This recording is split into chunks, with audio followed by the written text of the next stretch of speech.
Oh, wait, you're listening? Okay. All right. Okay. All right.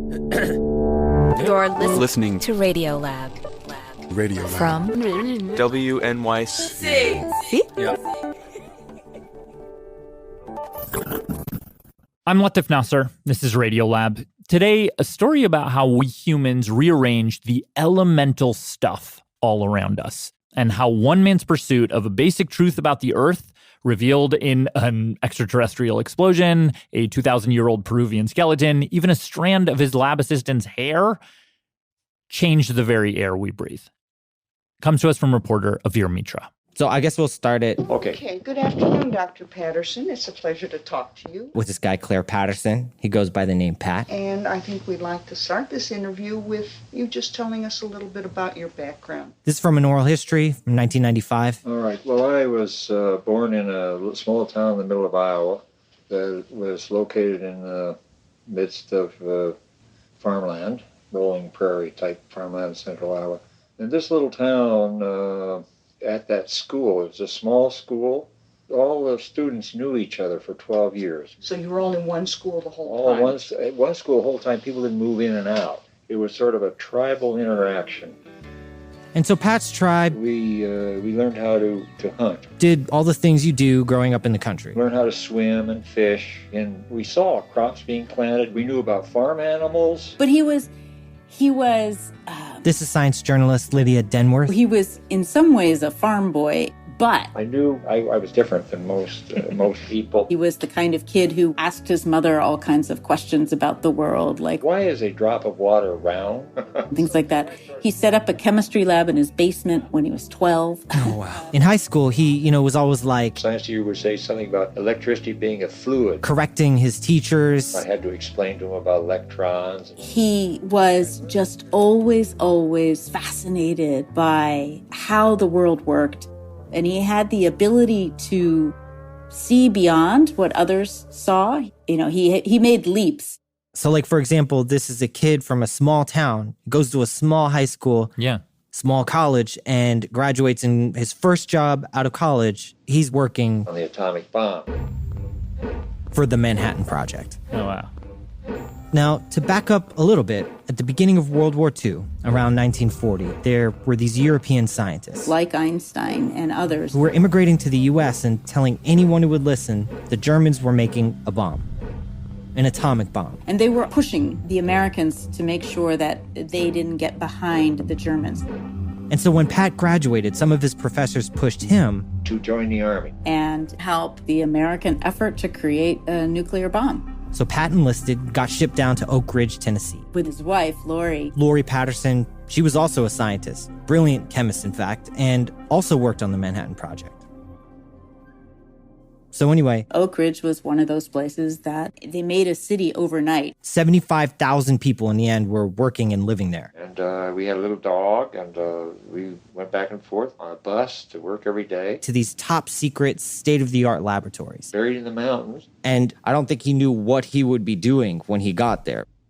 But he ends up dead smack in the middle of the whole thing. Like dead smack in the middle of the bomb? Yeah, his job at Oak Ridge was to make the actual stuff in the bomb that goes boom, which was uranium. And uranium is an interesting character, an element, really.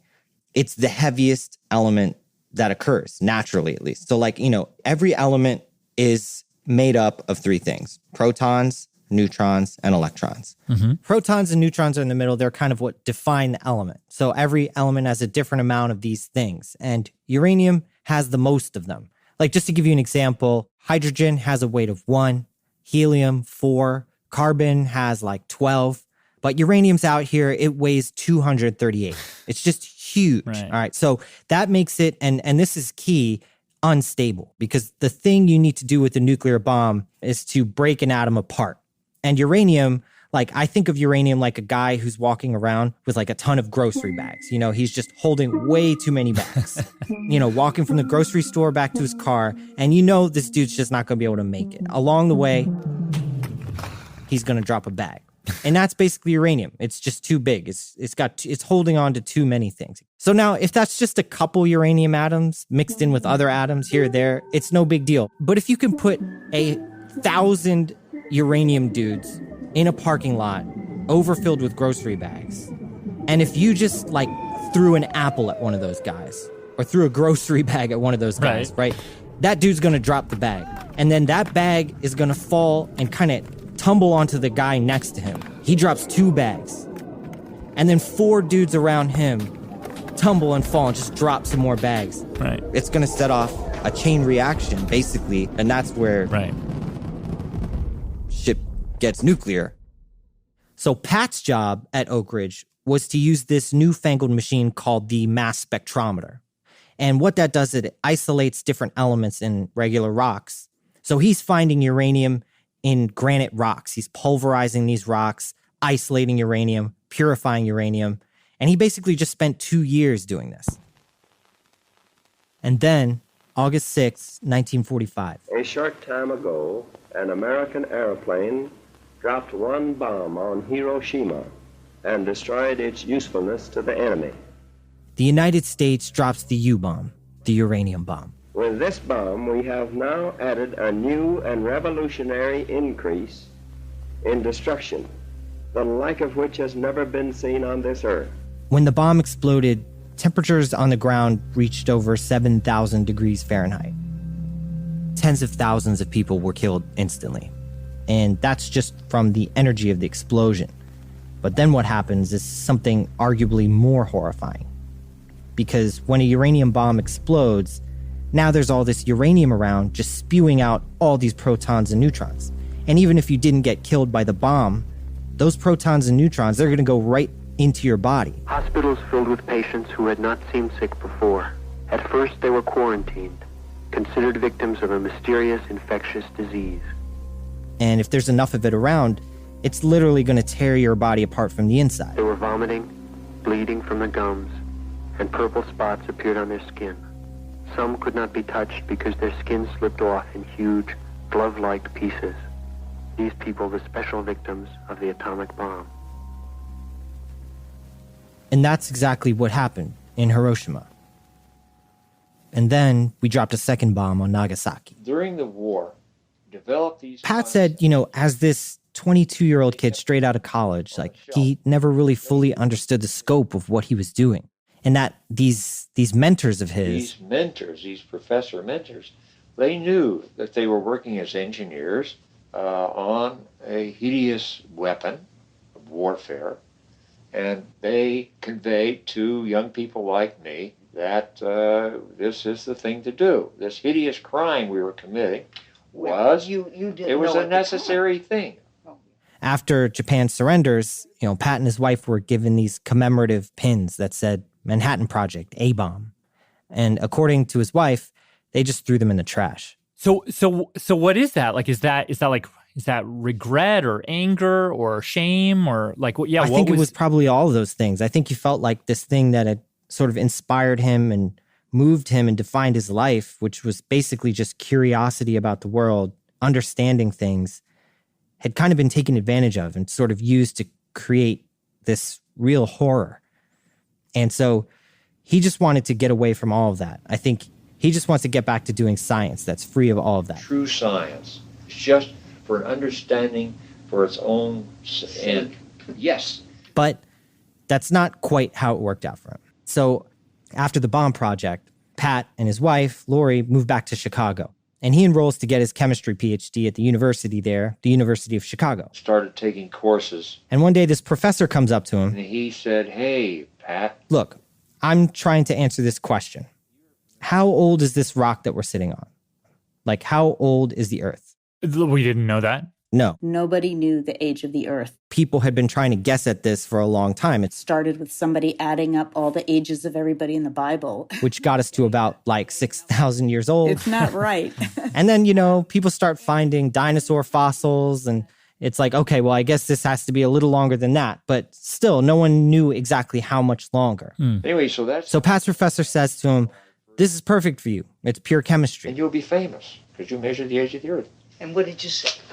I said, good, I will do that. And then his professor said to him, It will be duck soup, Patterson. it's going to be duck soup, which I guess is a way of saying it's easy. That's my favorite Marx Brothers movie. Duck soup? Yeah. Anyway, okay, sorry, keep going. Okay, so Pat's got this job now, right? No making bombs. It's just this pure scientific question. But the crazy thing is, the key to answering this question is the same thing that caused all this horror in the atom bomb. Okay. So, Intrigued. So basically, uranium is sitting around in all these rocks on Earth doing its thing, right? Over time, it slowly drops a proton or neutron here or there. And since it's just mixed up in other rocks, it's not a huge deal. But while it's not really hurting anyone, it is doing something else. It's decaying. It's actually changing into a different atom, a different element. So over time, really, really slowly, as it spits out protons and neutrons, the uranium atom turns into like thorium, then turns into radon, and turns into bismuth. Ultimately, it turns into lead. And lead is stable. So it's just going to be lead forever, as far as we know. Mm-hmm. And the thing about this decay is that it happens at a very predictable rate. It's very, very slow, but scientists figured out that, like, say, if you start out with a rock that only had uranium when it was formed, now, if you look at the rock and you see, I don't know, a gram of lead, you know how long it took to make that lead. You could tell how long that rock's been around. Got it. That basically means that you have a super accurate clock hidden inside every rock. Clock rocks. Clock rocks. Got it. But the problem with rocks on Earth, when you try to date them, there's not good dates. No, I'm just kidding. Like, thing about rocks People is look at you funny. Yeah. yeah, it's just awkward, No, but the problem is that, when you figure out the age of a rock, that's great, but it just tells you the age of that specific rock. It just tells you how old that particular rock is. Like, that's all you really know. How do you know that's the oldest rock, or there's another rock that's even older, or this one actually was just made yesterday in a volcano? Like, who knows? Exactly. That's the problem. The Earth is just a chaotic place, and so somehow you need to get your hands on a rock that you know for sure formed at the same time as the Earth. And how could you possibly do that? Well, what Pat had to do is go to the very center of an explosion that was about 1,000 times bigger than the bomb that was dropped on Hiroshima. Which happened thanks to nature, actually, not humans. Out in the middle of this desert in northern Arizona. It's like red rocks, flatlands, all you could see for miles. All right. I actually went there, met up with this guy. Hello. You're right. That's right. How's it going? Hey. Michael Schwab. He's a tour guide. So where do you want to do this? Do you want to go out to Picture Rock all the way out there and do this? Yeah, I think that would be cool. Maybe we could just walk and you could teach me. Yeah, absolutely. Follow me. So yeah, he walks me on this path, and we're walking and talking until we get to the edge of this ridgeline. Oh my God. And look down into this huge crater. Just imagine the biggest hole that you could ever possibly grasp, and then just amplify that. I don't know how to describe this because it really just looks like someone set off a bomb in the middle, and it's just a perfect circle. It's almost perfect circle, yeah. It's difficult to describe in words. And basically, it's this huge crater in the middle of the desert that's almost a mile in diameter. And it is... If you put the Washington Monument down there at the bottom... Deep. We'd actually be eye level with it. No, you gotta be kidding me. Most people, when they come out here, don't even know what to do with themselves. They just sit in awe of it. Actually went out, talked to some people who were out there. Big hole, right? It's kind of messing with my head a little bit. Scary. Fascinating. A lot of people can determine which way it got here, but I see it as the majesty of God's hand. It is kind of a miracle how this crater got here. But to explain, a couple years before Patterson was going to answer this age of the Earth question, astrophysicists had strong enough telescopes that they were able to look into the heavens and see how other solar systems had formed. And what they were seeing is that solar systems form at the same time. Forms at the same time as what? In other words, like with our solar system, you might think, oh, Jupiter formed first and then maybe Earth formed later. Right. But no, they all happened together. Got it. But one planet that should have become a planet, for whatever reason, didn't clump together right. and it formed the asteroid belt. And in that belt, there was this big rock, about like 150 feet long, half the size of a football field. And for countless years, it was just hanging out, floating in space. So it's just vacuum sealed in space, not getting changed. And then one day, another rock very gently tapped it. And that set it very slightly off its course. And year after year after year, its orbit is now bringing it ever so closer and closer to the sun. And eventually, 50,000 years ago, Mike likes to imagine it was early summer. Yeah, I like to say July 4th this thing hit as the best fireworks show ever. So July 4th, 48,000 BC. Ice Age. This whole desert was grassland. And people hadn't even crossed the Bering Strait to get over here yet. Right. So you had creatures like Manny the melancholy mammoth, Sid the sloth. And that day, had they looked up, they would have seen this huge flaming rock. It would have looked like a great ball of, almost like the bit of the sun came down. Hurtling towards them very fast. About 26,000 miles per hour fast. And then next thing you knew, this flaming rock came falling out of the sky. Slam into the earth in a huge fiery explosion. It took just 10 seconds and Meteor Crater was formed. Now, when this meteor struck, there was so much force that the meteor itself was just like disintegrated. Most of it disintegrated.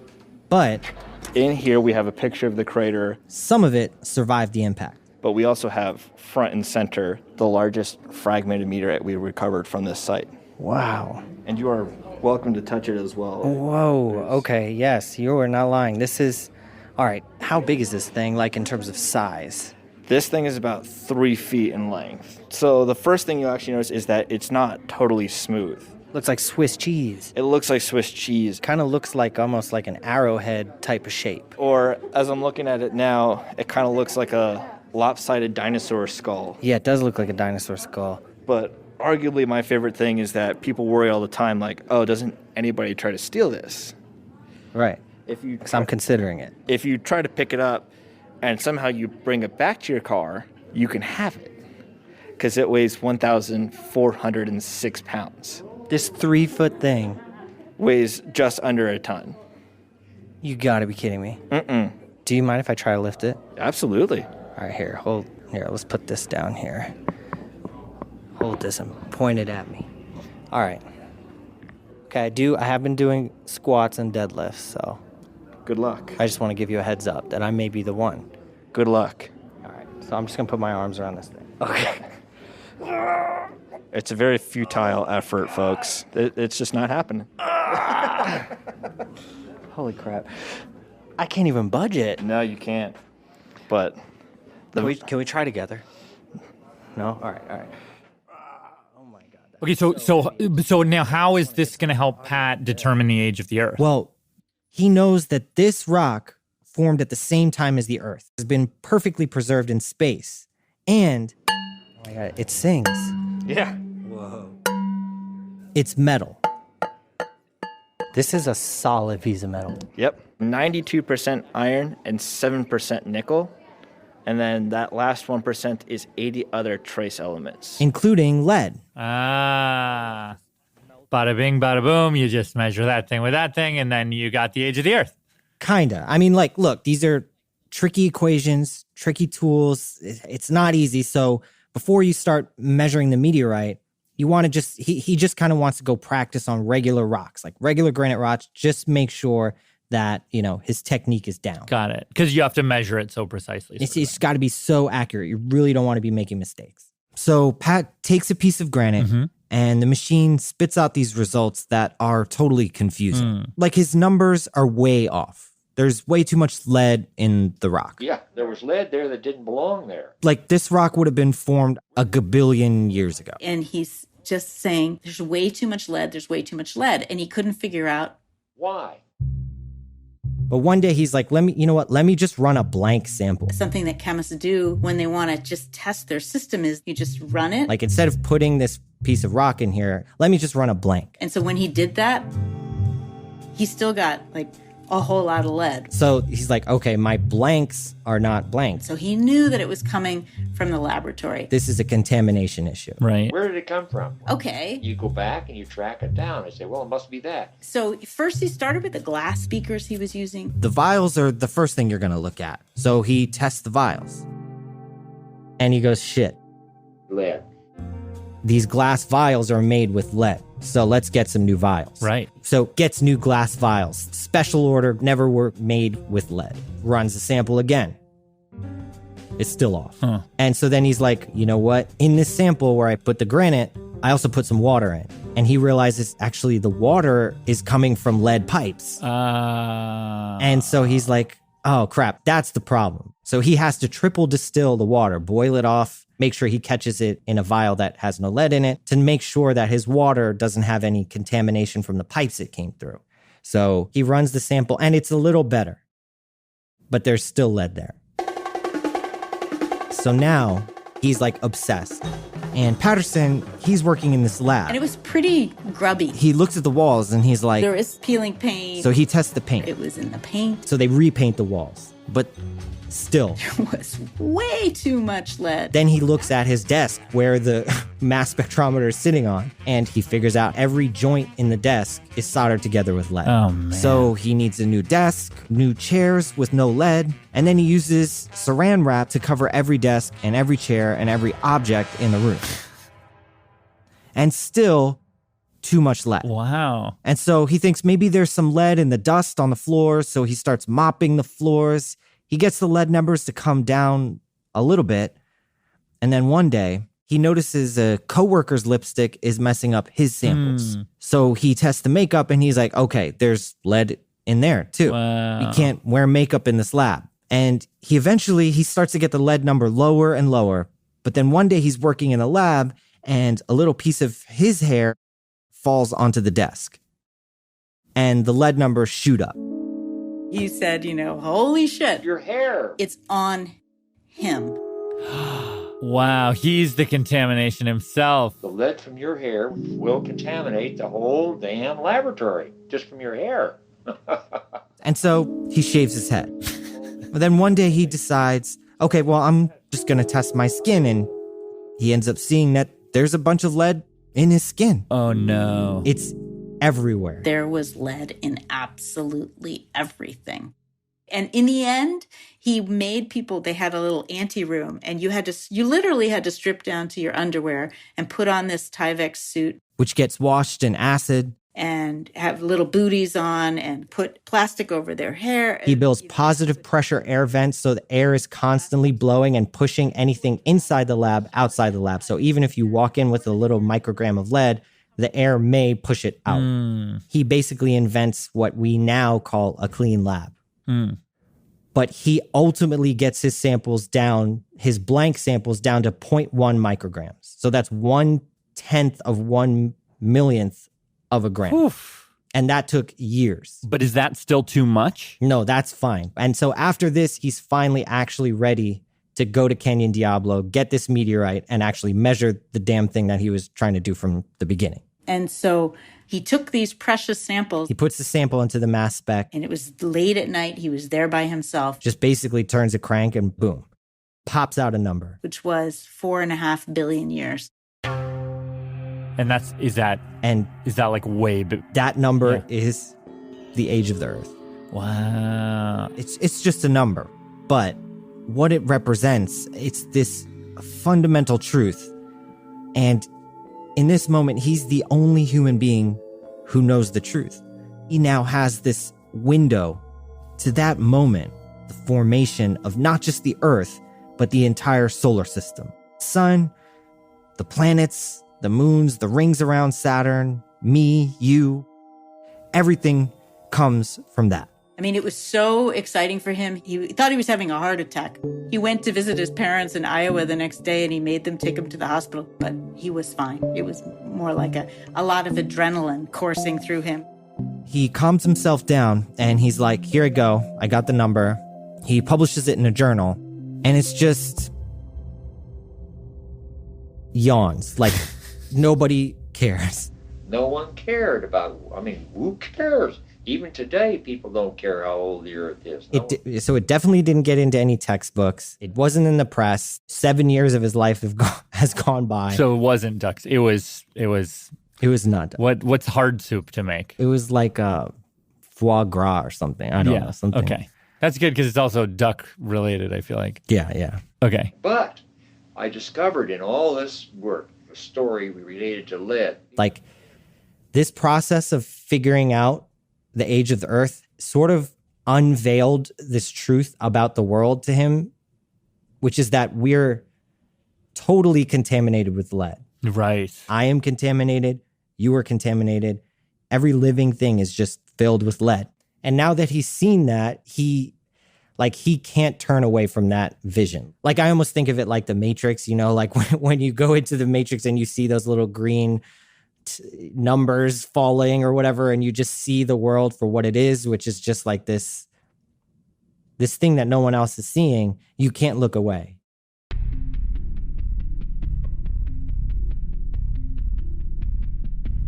But what happens when no one believes what you're seeing? Back in a minute.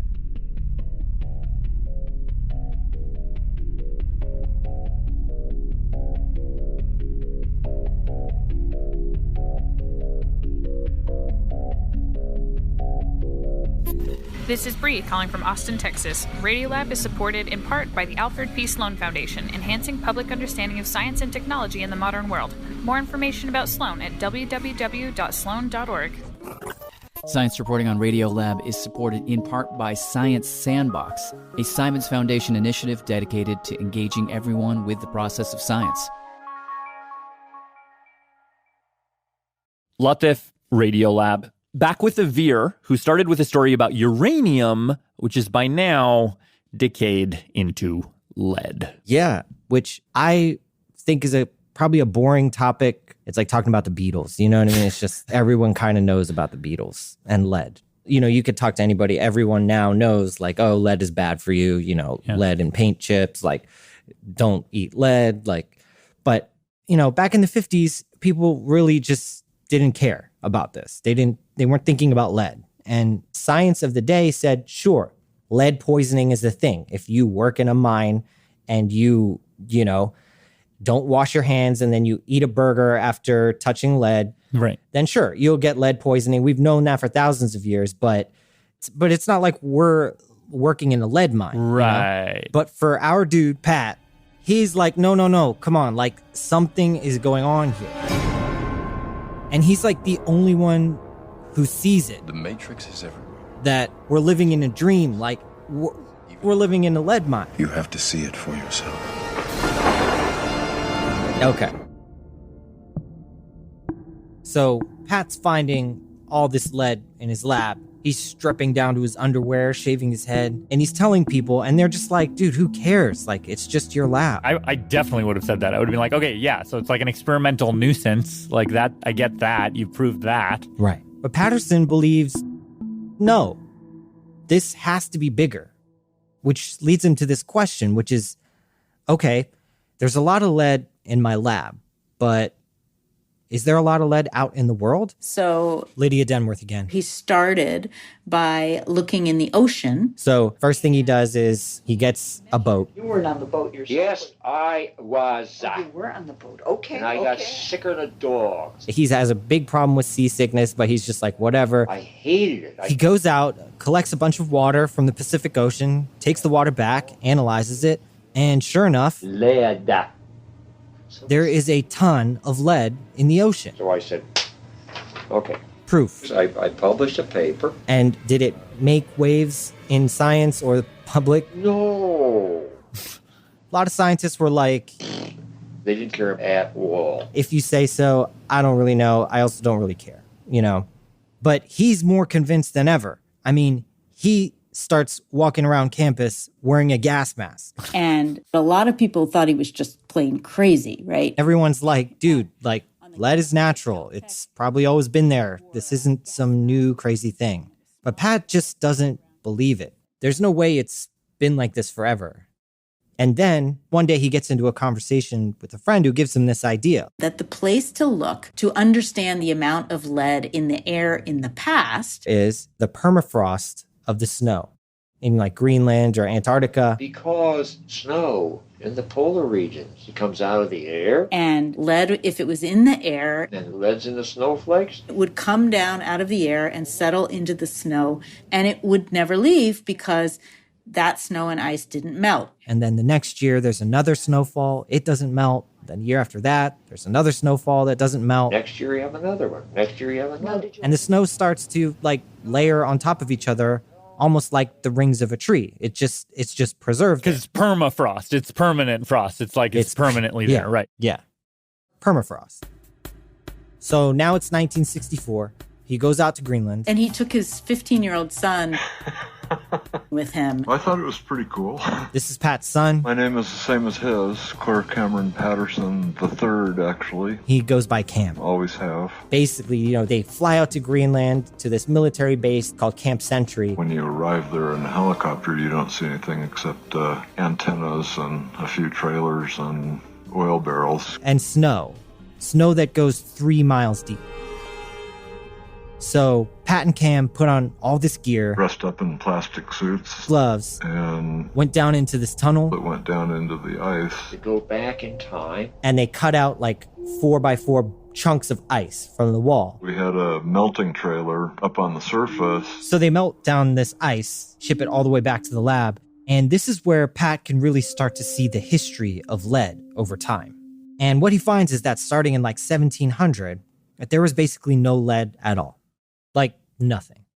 And then in like 1750, with the start of the Industrial Revolution, you see the lead levels start to go up and up and up and up. Until 1930, Bam. The lead levels skyrocket straight upward. And Patterson's like, well, what the hell happened in 1930? Well, the thing that changed was leaded gasoline. Suddenly, there was leaded gasoline in the air.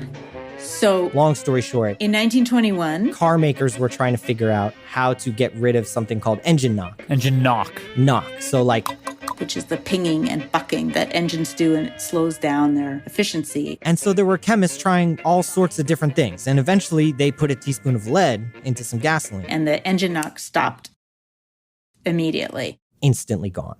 And people loved it. People wanted it. By 1960, 90% of cars were using leaded gasoline. And Pat's sort of looking at his results from this permafrost, and he's like, holy smokes. This can't be good. Yeah. It's everywhere. And he wrote this paper that basically said that lead had contaminated everything in the earth, and that it's coming from leaded gasoline. And this time, when his paper goes out into the world, no one cared. Nope. He sounded like a crackpot. Cam says around this time at home, his dad would sort of lose it. Get all excited and... Now, these are chimpanzees, idiots. Talk about the idiots that didn't understand anything. They're wrong, okay? And I knew that, okay? Now. Because there were a lot of people being like, okay, sure, there's more lead in the air, but that doesn't mean there's more lead in us.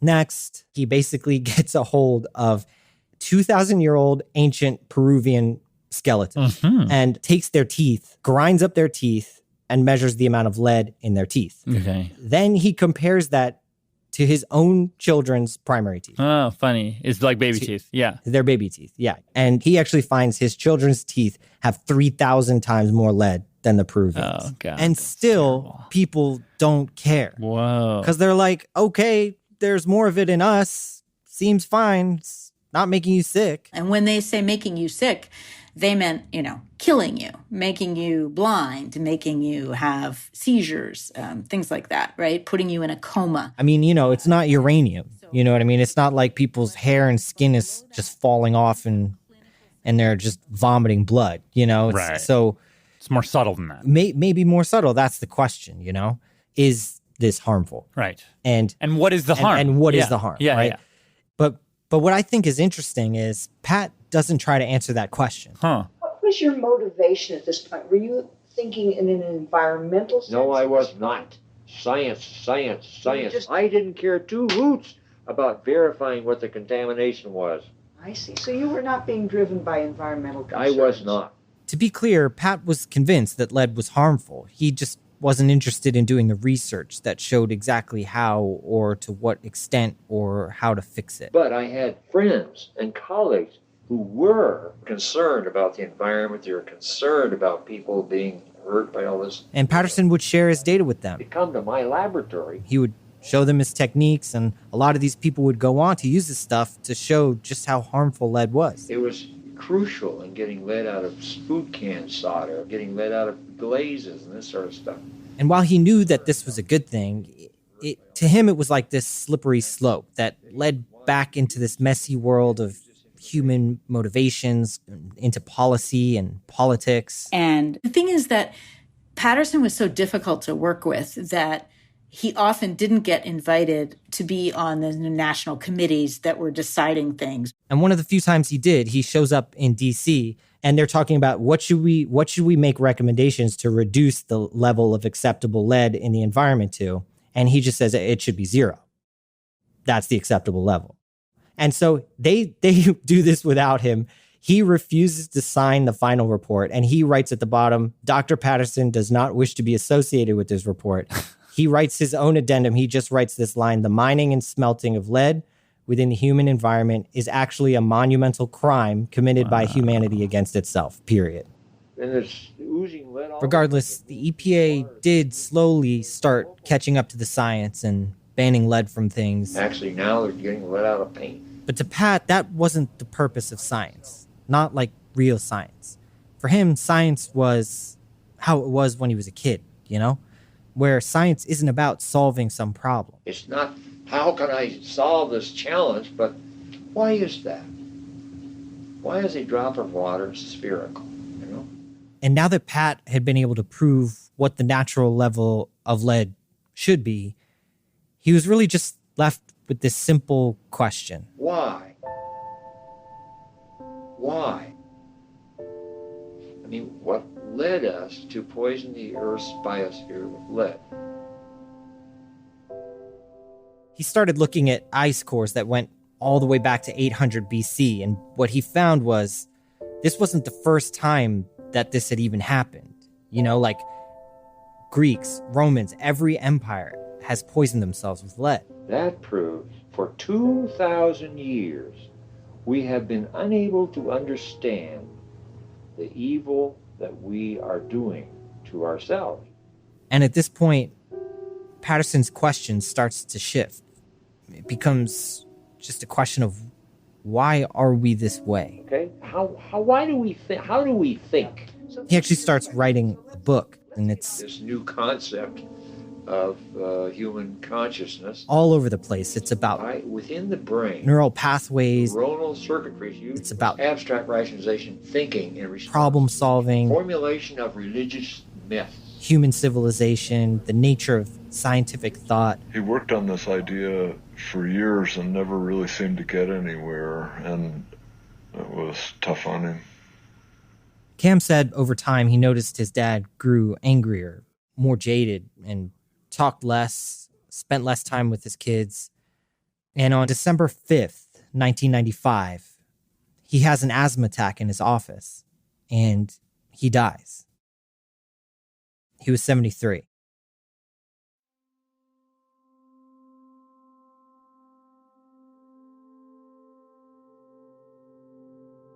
Less than a month after his death, January 1st, 1996, the EPA banned the greatest source of all lead on Earth, the one that had driven Pat crazy, leaded gasoline.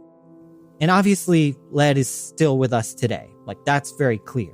But in the years since Patterson's death, the amount of lead on the average freeway has decreased by 97%.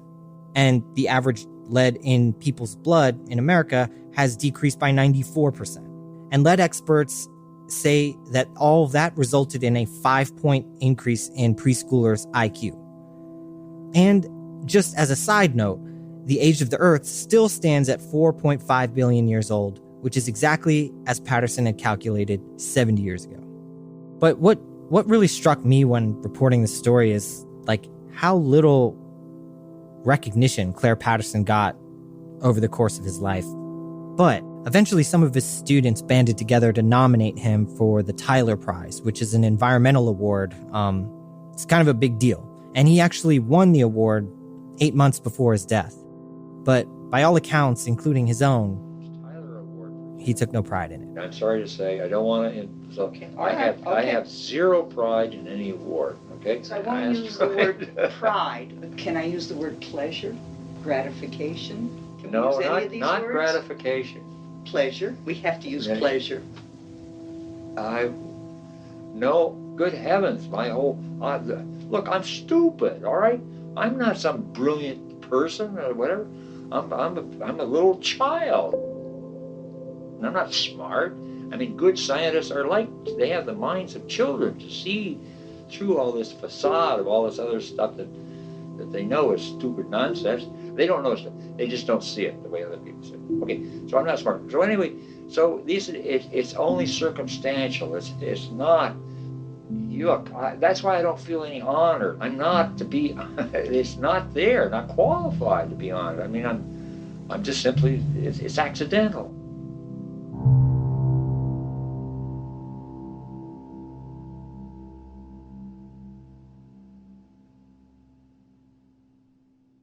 Reporter Avir Mitra.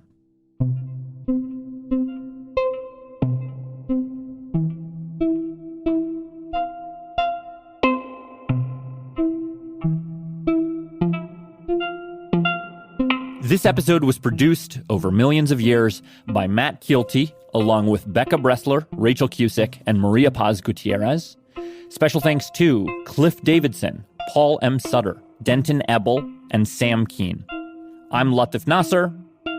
Thanks for listening. Radiolab was created by Jad Abumrad and is edited by Soren Wheeler. Lulu Miller and Latif Nasser are our co-hosts. Susie Lechtenberg is our executive producer, and Dylan Keefe is our director of sound design. Our staff includes Simon Adler, Jeremy Bloom, Becca Bressler, Rachael Cusick, W. Harry Fortuna, David Gable, Maria Paz Gutiérrez, Sindhu Sambandam, Matt Kielty, Annie McEwen, Alex Neeson, Sarah Kari, Ariane Wack, Pat Walters, and Molly Webster, with help from Tanya Chavla, Shima Oliai, Sarah Sonbach, and Candice Wong. Our fact checkers are Diane Kelly and Emily Krieger.